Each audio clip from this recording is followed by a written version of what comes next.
My name's James Watterson. I'm a professor and chair of the Department of Forensic Science. My research is focused on a couple of areas, but they all fall under the umbrella of forensic toxicology. So we're looking at analyzing complex biological samples for the presence of drugs, alcohol, toxins, and so on in a forensic context. And so with the pending legalization of cannabis, there is a sort of a renewed concern about the influence of drugs in impaired driving cases.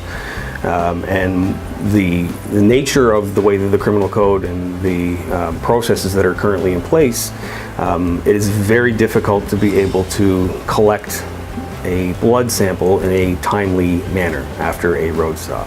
Alcohol tends to be much more concentrated in the blood.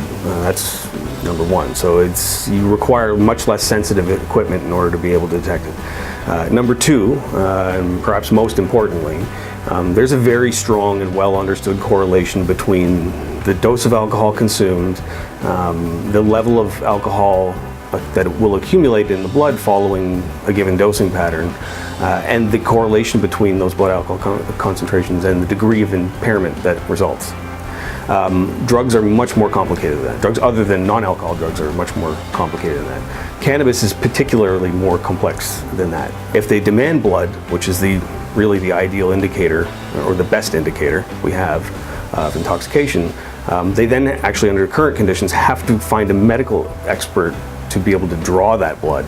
So what we've done is we've drawn this whole process out, often over a number of hours, and during which time certain drugs can be completely cleared from the blood. Cocaine is a very short-lived drug in the blood.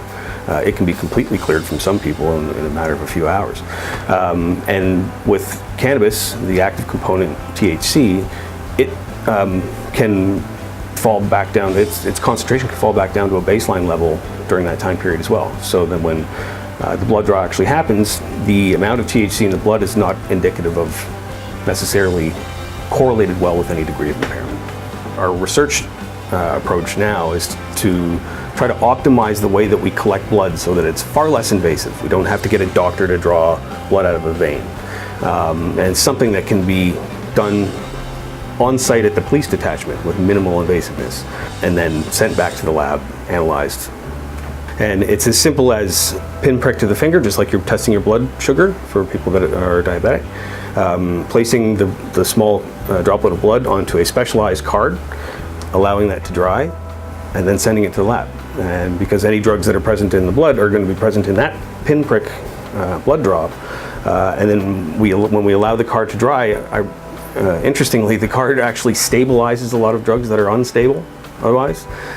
It basically reduces any biological hazard to any individuals touching the card. So it's actually a very convenient way of doing these things and shipping in a very small, you're not carrying around trays of blood samples and things like that.